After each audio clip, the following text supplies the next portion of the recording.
नमस्कार, मेरा नाम है मोनिका और मेरे पेज पे आप सभी का स्वागत है, जिस पेज का नाम है आई एम विद यू।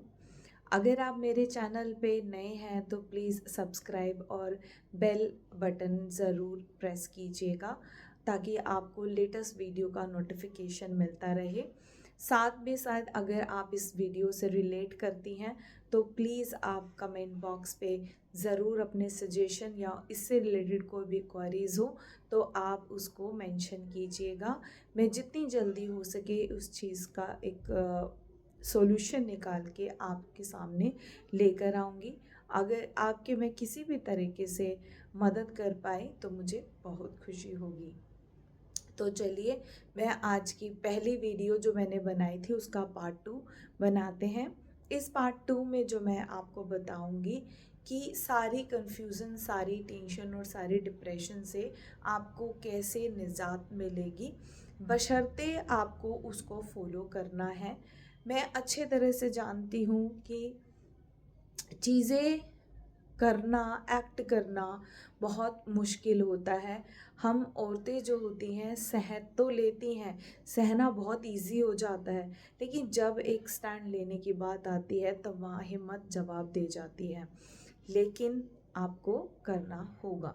अगर आप एक बेहतर जीवन जीना चाहते हैं तो आपको करना होगा। तो आइए चलो शुरू करते हैं। तो पहली वीडियो में मैंने आपसे बात की थी कि आपकी जितने भी कंफ्यूज़न है, मेंटली, फिज़िकली, इमोशनली, हर एक तरीके से जो आप टॉर्चर फील कर रही हैं, उससे रिलेटेड मैंने पहली वीडियो आपकी बताई थी कि सबसे ज़्यादा मेजर जो मुद्दा है वो हस्बैंड वाइफ का ही है ज़्यादातर। और इंडिया में मुझे ऐसा लगता है 72-75% ऐसे घर हैं जहाँ लड़कियाँ प्रताड़ित होती हैं। वो कहीं ना कहीं दुखी है। अगर किसी भी लड़की से, एक दूसरी तीसरी लड़की से, मैरिड वूमन से पूछा जाए कि आपको किसी चीज़ का रिग्रेट है या दुखी है, वो भले ही सामने से ना बोले लेकिन वो फिर भी दुखी होंगी। क्यों? क्योंकि उनको ओपनली बोल नहीं सकती, क्योंकि उनको समाज का डर होता है, पति के साथ रहना होता है या मायका साथ नहीं दे रहा है। वो अंदर ही अंदर उन चीज़ों को टैकल करने की कोशिश करती है लेकिन वो नहीं कर पाती है। तो आइए रिपीट करते हैं कि किस तरह के हमारे दिमाग में चीज़ें आती हैं, कंक्लूजन्स निकालने की कोशिश करते हैं, पर एंड लास्ट में हम थक जाते हैं। आपके दिमाग में आता होगा कि मेरा मायका मेरा साथ नहीं दे रहा है, रोज़ रोज़ के झगड़े हो रहे हैं, मायका आता है, मायके वाले आते हैं और वो कोई एक पुख्ता सॉल्यूशन नहीं दे पाते हैं, फिर से वही प्रॉब्लम क्रिएट होती है। या आपको लगता है कि मुझे इज्जत और मान नहीं मिल रहा है, जो हक मेरा होना चाहिए वो मुझे नहीं मिल रहा है। या आपके साथ होता है कि आप हस्बैंड को या मायके वाले को या ससुराल वाले को समझाने की कोशिश करते हैं लेकिन आप समझा नहीं पाते हैं और उल्टा ही आपको सुनने को मिलता है, तो आपको समझ नहीं आता। कई बार होता है कि आप अपने लिए स्टैंड लेने की कोशिश करते हो लेकिन वो चीज़ सिर्फ आपके दिमाग में ही चल रही होती है, आप उसको प्रैक्टिकली नहीं कर पाते हैं। अगर आपके पास बच्चे हैं तो आप सोचने लग जाते हो, मैंने बहुत टाइम तक तो जॉब ही नहीं की है, मैं कैसे करूँगी, मेरे पास तो बच्चे हैं, मैं घर, बच्चे और जॉब को मैनेज कैसे करूँगी, मैं हस्बैंड के साथ अगर अलग हो गई तो कैसे करूँगी, मायका मेरा साथ नहीं दे रहा है, मैंने बहुत टाइम से नौकरी नहीं की है, मुझ में हिम्मत नहीं है, मैं अपने पति से बहुत ज़्यादा प्यार करती हूँ, अपनी लाइफ उनके बिना इमेजिन नहीं कर सकती। तो ऐसे कुछ सवाल हैं जो आपके दिमाग में आते हैं और आप एक्शन लेना चाहते हैं और लेते लेते रह जाते हैं, आप ले नहीं पाते। कहीं ना कहीं हिंदुस्तान की औरतें इस सिचुएशन से रोज़ निकलती हैं। कुछ बहुत कम औरतें हैं जो चीज़ों को समझ पाती हैं और एक्ट कर पाती है। आइए मैं इसके बारे में आपको बताती हूँ। मेरी बात को ध्यान से सुनना है और समझने की कोशिश करनी है। आपकी सिचुएशन, आपकी कन्फ्यूज़न को बहुत हेल्प मिलेगी। पर माय डियर, आपको इस पे ध्यान दे के फोकस करके करना ही होगा। अगर आप बेटर लाइफ जीना चाहती हैं, खुशहाल ज़िंदगी जीना चाहती हैं, तो आपको एक्शन लेना होगा। अगर आप नहीं लेना चाहती तो जिस कन्फ्यूज़न और टेंशन से आप चल रही हैं वो उसी तरीके से आपके साथ चलता रहेगा। इस टेंशन और डिप्रेशन के चलते हुए आप मेंटली किसी भी चीज़ का शिकार हो सकती हैं, या फिर आपको हेल्थ इश्यूज़ किसी भी तरीके के हो सकते हैं और आपका जीवन बर्बाद हो सकता है। तो निर्णय आपका है कि जो भगवान ईश्वर ने जो आपको शरीर, मनुष्य का जो रूप दिया है, उसको आप दुख और कष्ट जो खुद के बुलाए हुए हैं, मैं आगे आपको बताऊंगी खुद के क्यों बुलाए हुए हैं, इसके साथ जीना चाहोगे या फिर अपने आप को खुश रखकर या इन कष्ट और तकलीफ से दूर रहकर अपने जीवन को जीना चाहोगे। आप सब कुछ कर सकते हैं। आप मैरिड लाइफ नहीं छोड़ना चाहते तो वो भी नहीं छूटेगी। आप बच्चे अब किसे प्यार करते हैं, बच्चे को पालना चाहते, वो भी आप कर पाओगे। आपका अपना इज्जत भी मेंटेन कर पाओगे। आप डिवोर्स लेने की भी ज़रूरत नहीं है। अगर आप डिवोर्स नहीं लेना चाहती तो वो भी लेने की ज़रूरत नहीं है। बहुत सारे यूट्यूबर आपको इस मुद्दे पर वीडियोस बनाते हैं और सीधा सीधा बोलते हैं कि अगर आपकी वहाँ रिस्पेक्ट और इज़्ज़त नहीं हो रही है तो आपको वो जगह छोड़ देनी चाहिए, आप तलाक ले लीजिए। आप समझाने की कोशिश कीजिए, आप मायके वालों को इन्वॉल्व करने की कोशिश कीजिए, आप उसको लास्ट वार्निंग देने की कोशिश कीजिए और ना माने तो छोड़ दीजिए। देखिए, आपको अपने ससुराल में रहने का डिसीज़न तभी लेना चाहिए जब आपकी जान को खतरा ना हो। अगर आपको लगता है कि आपकी जान का खतरा नहीं है तो आप उस घर में रह सकती हैं, अपनी शादी बनाए रख सकती हैं, अपना हक बना सकती हैं, अपने बच्चे पाल सकती हैं। अगर आपको किसी भी तरह की जान की हानि लगती है तो आपको उस घर को छोड़ना है। फिर आप जो तरीका होता है बेसिकली आपको वही फॉलो करना है। अगर ससुराल वाले नहीं मान रहे, आपका जान का खतरा है, तो वहाँ से निकल जाना या डिवोर्स लेना ही सही रहता है। लेकिन आपको लगता है कि सिर्फ झगड़े हैं, ईर्ष्या है, मनमुटाव है, मारपीट है, पर आपको ये नहीं लगता कि वहाँ कोई जान की हानि है या इस हद तक कोई चला जाएगा, तो आप उस घर में रहकर आपको कोई बर्डन लेने की ज़रूरत नहीं पड़ेगी। आप उसी घर में रहकर अपना रिश्ता बना सकती हैं। लेकिन आपको स्टेप क्या उठाने हैं वो मैं आपको बताती हूँ। आपको बोलना है कि आप ये अब टॉलरेट नहीं करेंगी, जो कि एक वो लास्ट वार्निंग हो रही है, आप टॉलरेट नहीं करेंगी। तो पहला जो आपको करना है वो आपने मेंटेनेंस का केस डालना है, मेंटेनेंस का कोर्ट में जाना है। अब आप सोचेंगी कि मैं डर गई हूँ और या मैं कैसे करूँगी ये सब चीज़ें। आपको डरने की बिल्कुल भी ज़रूरत नहीं है। सबसे पहला चीज़ होती है आपको मेंटेनेंस की डालने की। अगर आपके हस्बैंड आपको मारते हैं या पीटते हैं तो आपके लिए और भी अच्छी बात होती है, तो जाके आपको मेडिकल कराना है किसी गवर्नमेंट हॉस्पिटल में और अपने हस्बैंड के खिलाफ एफआईआर कराना है। तो वो चीज़ें आपके हक में रहेंगी। किसी ना किसी टाइम पे आपको मेंटेनेंस मिल जाएगा, उसी घर में आपको रहने का हक भी मिल जाएगा और आप जब तक नहीं चाहेंगी आपका डिवोर्स नहीं होगा।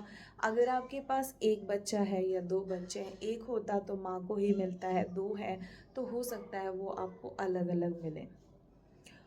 और अगर आप ये सोचें कि मुझे दोनों चाहिए, मैं माँ हूँ, मैं ममता है, तो आप ऐसा मत कीजिएगा, क्योंकि बच्चे आपके हैं, आपके ही रहेंगे, चाहे पास में हैं चाहे दूर हैं। आपको कहीं ना कहीं अपने सेल्फ रिस्पेक्ट के लिए करना पड़ेगा। हद तक आगे चीज़ें बढ़ जाती हैं तो एक स्टेप लेना पड़ता है। अगर आप यहाँ डर गए तो आप अपनी रिस्पेक्ट और अपनी हंसी, अपनी खुशी आप भूल जाइए। इसको आपको करना ही होगा, आपको कुछ भी नहीं खोना है। बस अब ये लवी डवी और प्यार मोहब्बत की चीज़ों से बाहर निकलना है। आप एक बात समझ लीजिए, जो पति अपनी पत्नी पर हाथ उठाता हो, गाली गलौज करता हो, वो पति कभी भी प्यार नहीं करता।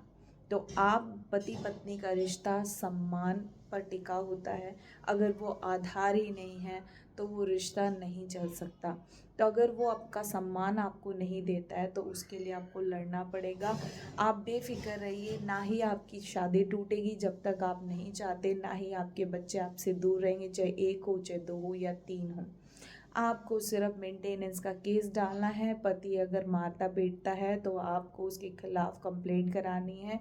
अगर आपके बॉडी पे कोई विजिबल निशान है तो आप उसका MRI MLR करवाइए, सिविल हॉस्पिटल में कराइए, उसकी रिपोर्ट बनवाइए और FIR कराइए। यकीन मानिए, सिर्फ आपके हस्बैंड डरेंगे उस चीज़ से, कोई आपका रिश्ता ख़राब नहीं होगा, कुछ नहीं होगा। जो ऑलरेडी ख़राब हो चुका है उसका और क्या ही ख़राब होना। बट आप एक स्टेप लेंगे अपने रिस्पेक्ट के लिए।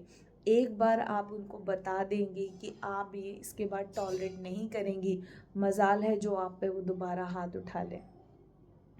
हाँ, ऐसा हो सकता है कि जो काफ़ी टाइम से और सालों से आप पे हाथ उठा रहे हैं, गाली दे रहे हैं, वो इतनी जल्दी नहीं रुकेंगे। वो आपको बढ़ चढ़ के अपने इमोशंस नहीं दिखाएंगे, अपना डरा हुआ चेहरा नहीं दिखाएंगे। इतना होने के बावजूद भी अगर आप FIR या पुलिस स्टेशन तक जाती हैं या कोर्ट तक जाती हैं तो लेकिन एंड में जब धीरे धीरे टाइम आता है काउंसलिंग का और फिर केसेस लगते हैं तो अच्छे अच्छे फिर मान जाते हैं।